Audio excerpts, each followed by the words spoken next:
Hello, I'm Matthew Turk, an engineer on the SwiftData team. Today, I'd like to show you how to take an existing SwiftUI app's dynamic data and connect it to a modern persistence layer that works across all of Apple's platforms using the power of SwiftData. We'll start with the source code of a list-based app called Wishlist. Wishlist helps me organize travel plans on my phone by recording my ideas and grouping trips into seasonal collections. Feel free to download the sample app from developer.apple.com to follow along. In this video, we'll step through the project files to identify data types and variables to use for our SwiftData models and schemas, how those models should relate to one another in a database, and how to update our SwiftUI views to present the new models with an eye toward performance, interoperability, and extensibility for more involved use cases. Let's preview what that data flow is like in action. Here's the Wishlist tab, with recent trips at the top and several themed lists of more trips scrolling down. In the Goals tab, I can see badges for various goals that I'd like to complete on those trips. And in the Search tab, I can filter through my trips and activities. Let's search for coastal trails. Top result. This trip has 5 remaining activities. I already drove to Point Reyes once before and saw 11 elk there, so I'll check this one off. And back in the Wishlist tab, I'll tap the plus button to add a new trip. I'd like to see another aurora sometime. I'll call the trip Northern Lights and choose a photo to go with it. Press done, and that's my new trip.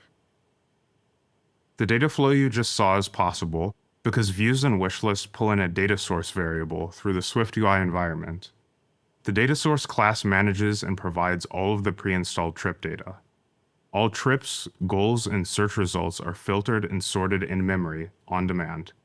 For a small example, this works fine, but in practice, optimizations will be necessary to keep the front-facing parts of the app lean. Additionally, Wishlist is relying on RAM while processing this data and for storing it, which is not a stable place where you can save new trips or activities for later. If I close the app and rerun it, everything about my new trip is gone, reset to the pre-installed content. But it doesn't have to be this way. This is exactly the kind of problem that SwiftData solves. So far, we've identified the relevant state, namely trip collections, goal statuses, and search results. And SwiftData can connect that state to a persistent storage medium through a model context, and that's where we'll be by the end of this video. Our next move is to find where these data structures live in the code, and then refactor them as models with SwiftData schemas. That will set us up to replace the in-memory data source with a persistent model context, which will enable us to write efficient database queries to drive the views. Let's take a closer look at one such model, the activity type. To persist activities, the first step is to import SwiftData and replace this observable macro with the model macro. SwiftData automatically generates observable conformance for us. Nice. On a side note, these did set observers on name and is complete set the activity's date edited value whenever either property changes. Suppose I have an activity for going paragliding. I've yet to complete it and last edited it on April 1st at 9:41 in the morning. Here's a timeline of events. Suppose that I then decide to change the activity from paragliding to swimming. The property observer for name fires and updates the date edited. Later, I take a trip to the beach and check off the activity. The property observer for is complete fires and updates the date edited. Having an automatically updating date edited property is a great way to sort or filter in a list. However, property observers and computed properties are not always compatible, so I'll use a different technique to keep date edited up to date. But before I do that, I'll get the current project building again. I'll come back to this diagram. For now, Just remove these did_set blocks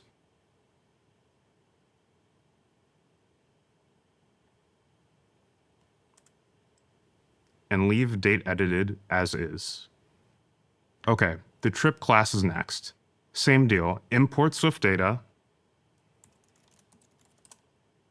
and swap the macros.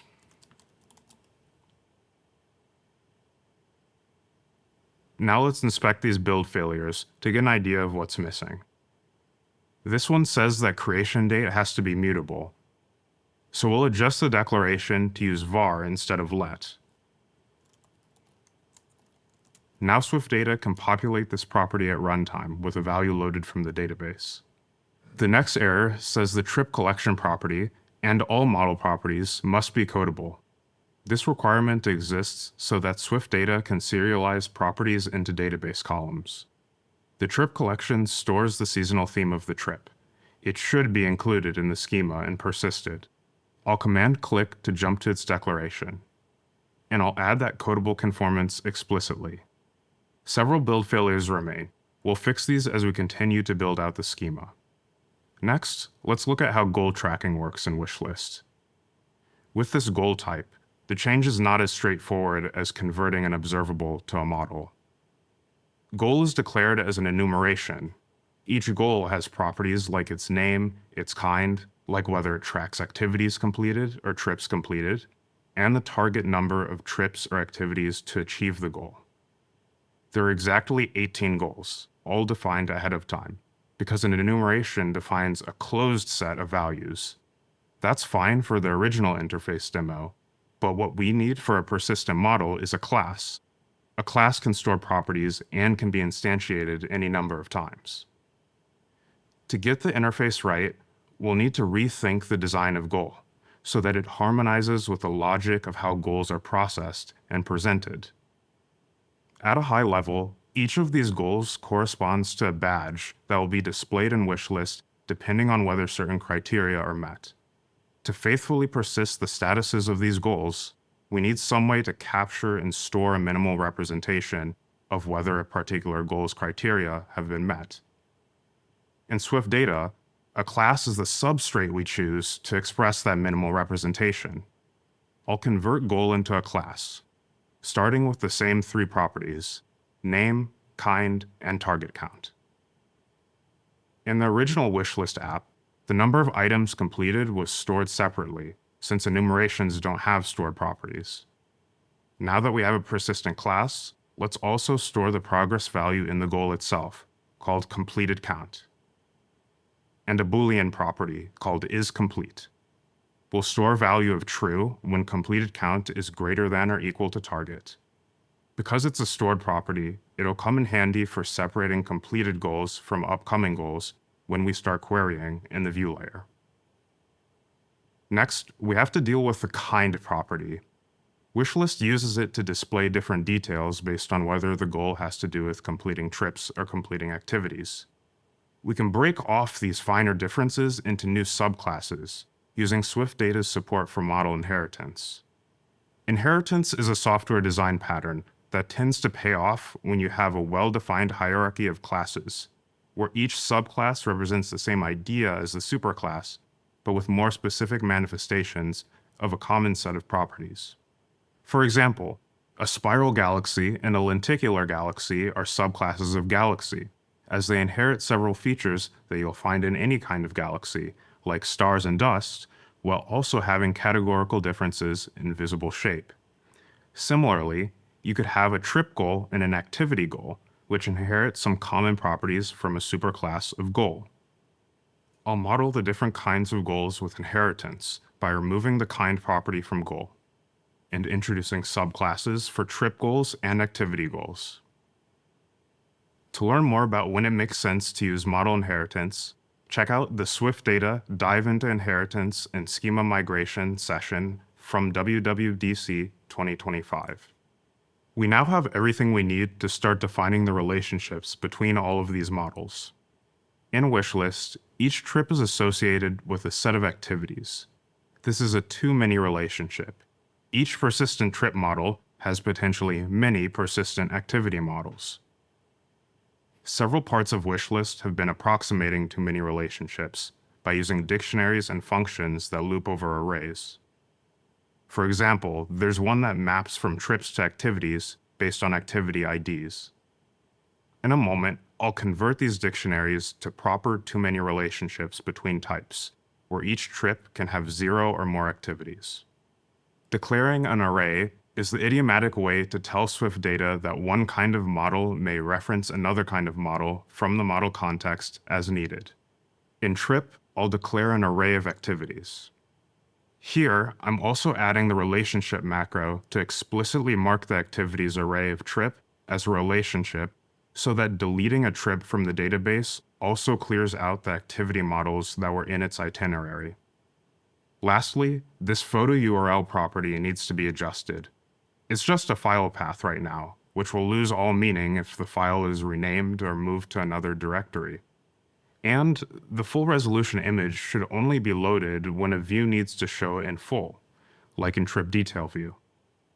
When scrolling through a carousel of trips, we'll just show the thumbnail. So add a new property here called thumbnail data. This will cache a low-resolution version of a selected photo and inline its raw bytes in the database. Then separately, instead of the URL, we'll store the full-resolution image using a persistent external file reference.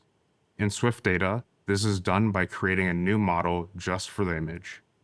I already added that as the trip image type. We won't cover those implementation details here, but I encourage you to read more in the sample code later. Since photo URL is no longer a URL, let's rename it to photo by right-clicking on the declaration and selecting Rename in this refactor menu. I'm using multi-cursor editing, so multiple files will be updated at once.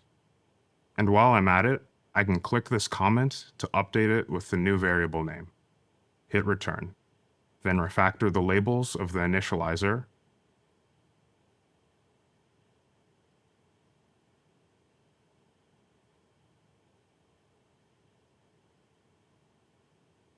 and adjust the body to set activities directly. By setting up this relationship, we've replicated the ability from before for an activity-driven view to reference and display the name, season, and other details of its parent trip. And now that we've really started integrating these SwiftData features, the project has a few surplus files. There's no need for trip edit model anymore, since SwiftUI views can bind directly to SwiftData models and propagate edits in real time. All the responsibilities of data source are handled automatically by model context, queries, and relationships. Delete.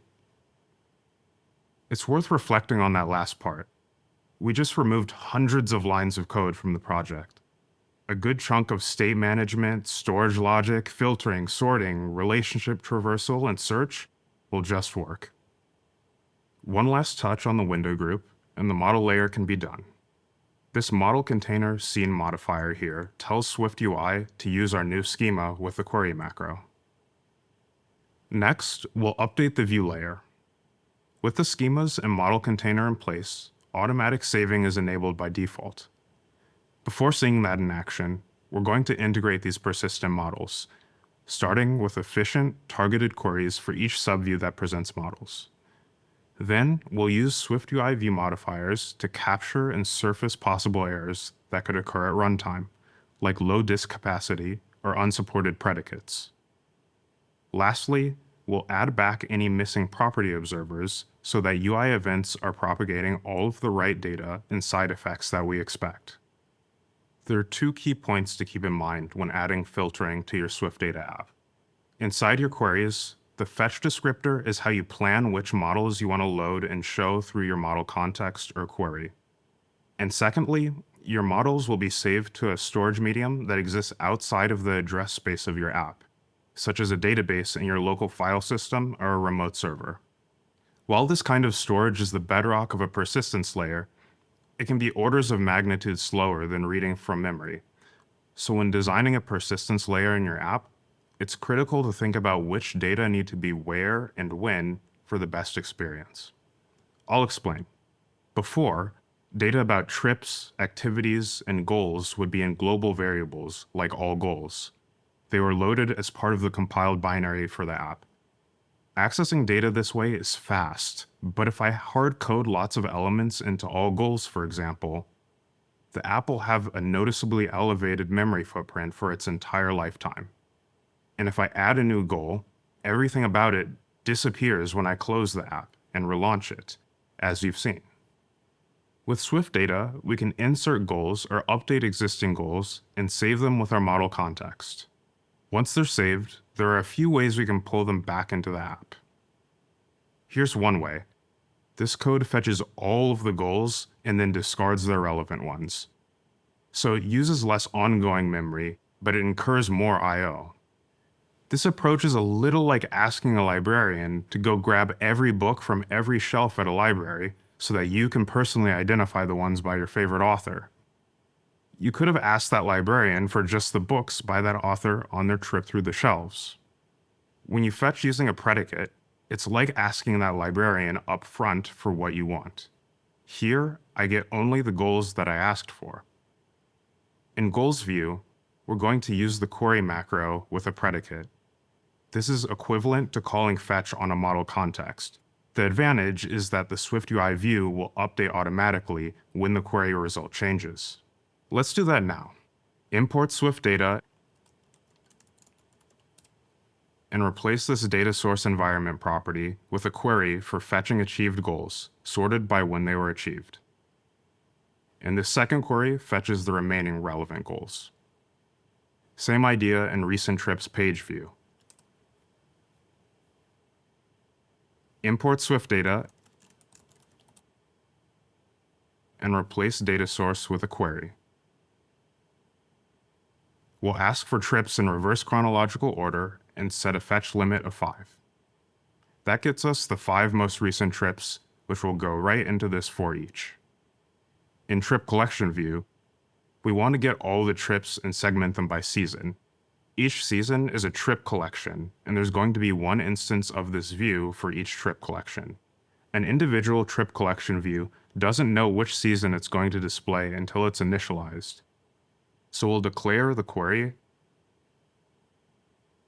and then dynamically construct it in the initializer. Here's the explicit query for all trips matching the desired collection.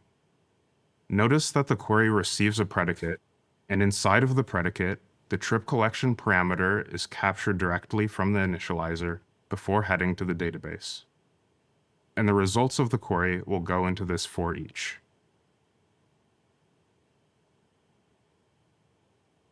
Next, we have Search Results List view in the third tab in the app. Its super view, which is shown in the preview on the right, owns the search field and text and passes the value to this view's initializer. So once again, replace data source with the query declarations, and then the parameters from the initializer will guide how the predicates are constructed for these queries. If the search text is empty, fall back to fetching the 3 most recent trips. Otherwise, fetch all trips whose name matches the search text, sorted lexicographically.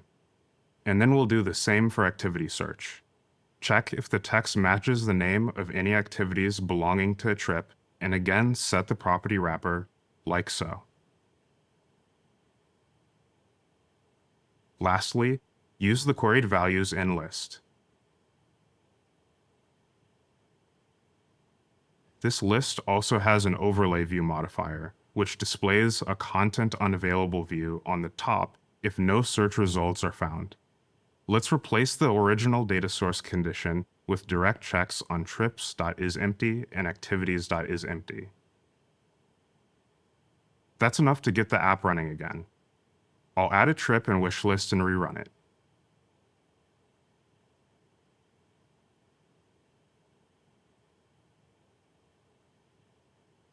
This time, my trip is still there. Northern Lights. The transition to SwiftData is almost complete.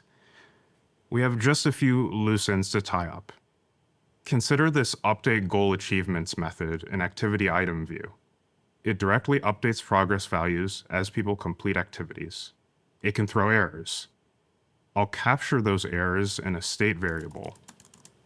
I'll also pass the error to my telemetry system so that I can improve the app in the future. And when reasonable, I'll present an alert letting people know how to recover from the error. That's an error case handled. There are also a couple of places in the UI where state can go stale. Earlier, we removed the did_set observers that set date edited, and we'll want to add back that behavior now. Here's the bug. Let's say I want to sort my activities for another trip by date edited. In the sort dropdown, I'll select date edited. Then if I check off this activity called meditate under a tree, it should move to the top of the list because I just updated one of its properties. But it just sits there. No errors are thrown here in terms of the persistence layer, but still something isn't right. Now that we've implemented persistence, we'll re-enable real-time updates to the date edited property using the continuous observation feature added to the observation framework in the 2027 releases. In the initializer of activity item view, set up an observer using the new with continuous observation function. This view is where people can edit activities, so it's a good place for the observation. Whenever someone changes either is complete or the name of an activity, the observation framework will run this code to set date edited to the current time, triggering our query to automatically update the list of activities. This is also a natural place to add a side effect on trip. Whenever an activity's status is toggled or an activity is added or removed, we update the isComplete property for the trip as a whole. Now you know what it takes to integrate Apple's declarative persistence framework into your own apps. Start by considering the appropriate representation of your app's state and declare the model types that make up your schema. From there, write targeted queries using predicates to balance between memory use and on-disk storage. And stay up to date on how you can continue to adjust your SwiftUI views for optimal interoperability with SwiftData. And with that, I can check off today's last activity and earn my badge. Thanks for listening, and safe travels.